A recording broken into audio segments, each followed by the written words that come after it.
Hello. Isn't that freaking you out that I didn't say hi, guys? I feel like every time I start my vlog, I say the same thing. And it's not like a catchphrase because everybody that vlogs says hi, guys. So I just want to let you know I'm working on some branding there. I'm working on trying to figure out something that might be a little bit more unique there. Do you like my cute robe? Let's see if I can. You can't really see. See? I got it at this really great hotel. I'm doing some free advertising in Seattle. And they had these in the room, and it was such a great hotel. Fortunately, it had a lot of stuff laid out for eating purposes that was unacceptable. I had to get rid of it, and it went into my stomach. But I did work out that whole trip, so anyway, here I am adjusting my volume again. I was supposed to be going out with my friend and massage therapist, Mr. Renee, but I have had, I think it's like a stomach flu or something going on in my stomachular region the past 24 hours. And my friend Miranda just said the funniest thing, because I said I was around my niece. Yesterday I stopped by my parents' house and she was over there and she was catching a cold. And, you know, I have always been like this with children, you know, when they have colds, because they're just like, it's like going up to a machine. Instead of ordering a soda, you're like, I'd like some bronchitis and strep throat. Thank you. That's what happens when you touch a child. Miranda said. She's like, kids are just walking petri dishes. Which is why I don't have children. Reason one of probably 2,000. I would be a good mother if I had to, but I really chose not to, because can you imagine if I had to take a child shopping? I'd be like, shoes for you, shoes for me. School for you, shoes for me. It just might be that my kid wouldn't go to school. She'd stay home and be my slave. Be like, Mommy needs more Starbucks, thanks. Come on. What are you doing in there? Come on, get in here, Prada. So, I just spit on myself. So anyway, I didn't get much sleep last night. I slept on my couch. That's another very odd thing I'm going to share with you guys. When it rains here, there is a, what are those funnel things on the outside of your window? That when it rains, it drips right outside my bedroom window, and it drips like a all night long. So when it rains, I usually end up sleeping on my couch. Why did I share that with you? I don't know. Why do I share everything with you? Good song. But anyway, all that to say, I was supposed to be going to see a movie with Mr. Renee, and after about the 4th time, I had to continually run to the restroom. I won't share any more details with you. My nose is itching. I had to tell Renee it might not be a good idea. Anyway, it's just bizarre. I have no other symptoms. I don't have a fever. I don't have a sore throat, but I had this happen this summer. Miranda, remember? And then you got it. And I was like, what did I eat? I kept thinking, what did I eat? What did I eat? Did I eat something? And it, you know, it just turned out to be a stomach flu, which I've really never had before. I'm telling you, I've been more sick this year than in the past 10 years of my life. But I told you guys, you know, I've been on all those antibiotics and all these other drugs and whatever, so.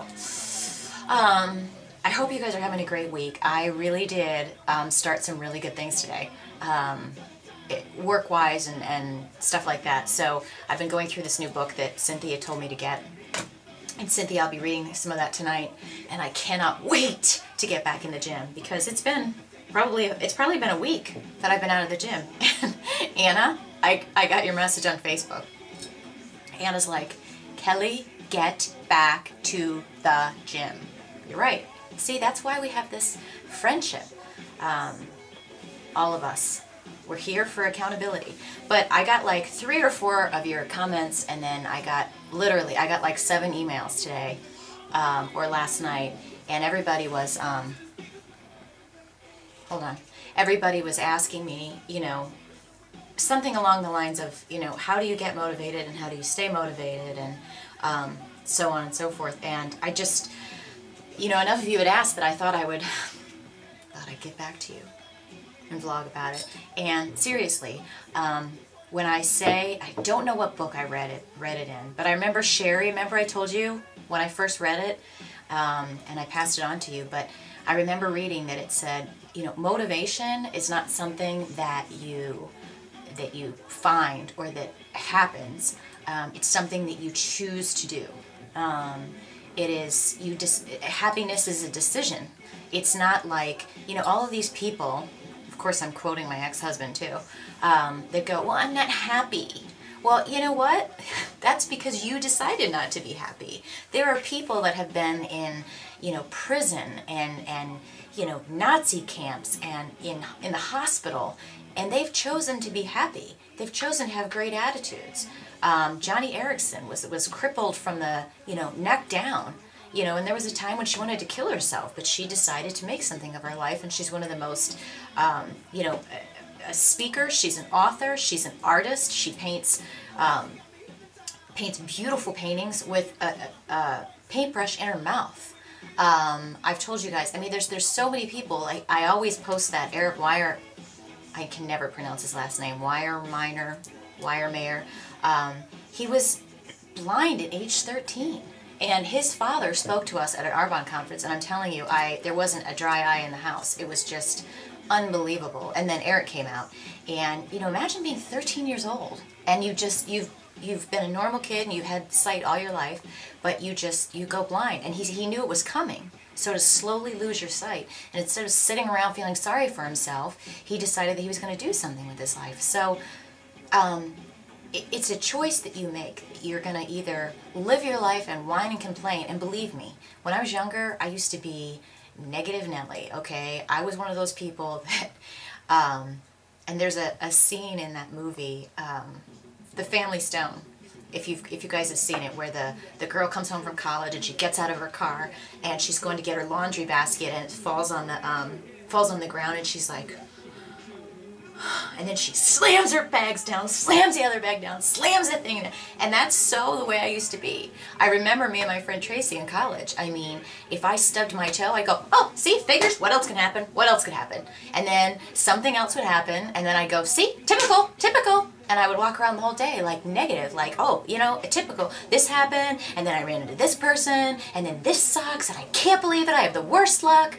And it was just negative. And it really is true. If you live that way, you attract it, you start to hang out with people that are that way, and then what are you doing? It's like a fire that you're just sitting there and you're like, let's throw some more logs on the fire, let's talk more crap and negativity, let's all just, ooh, that's good, bring on some more. And it grows. And on the other hand, alternatively, if you choose to hang around with positive people, energetic people, encouraging people, people that are doing something with their lives, you will become one of those people. So, you know, first of all, I guess what I have to say to you is, you know, you've got to decide what you want to do. If you've had a crappy life, if you've been negative and unmotivated and all that, and you don't want to be anymore, then the first step is quite simply you decide. And it's not easy. It's not like it's going to be, ooh, okay, great, I'm motivated all the time, I'm excited, this is fantastic. No. I mean, guys, there's plenty of times. I told you, I was crying the other day, half the day. You know, I get times where I feel like I have the weight of the world on my shoulders, but the difference is that every time it happens, I'll say, you know what, I'm going to let myself have a good cry, and then that's it. That's it. That's enough. It's time to move on. It's time to look at what I've got on my plate, and what can I do about it? Not what can everybody else do for me, because it's nobody else's job to help me. It's me. So you make that decision, and you look at what cards you have on your table, and then, you know, you decide how you're going to play your game. And it's up to you. And if it's meant to be, it's up to me. You've got to keep saying that. What you think about, you bring about. You've got to understand that it's all in here. Nobody else owes you anything. And what happens to you, you know, it is what it is. And most of it is your fault. Accept responsibility and start to move on. Now, I'm at the end of this, so I'm going to finish in part 2, but stay tuned.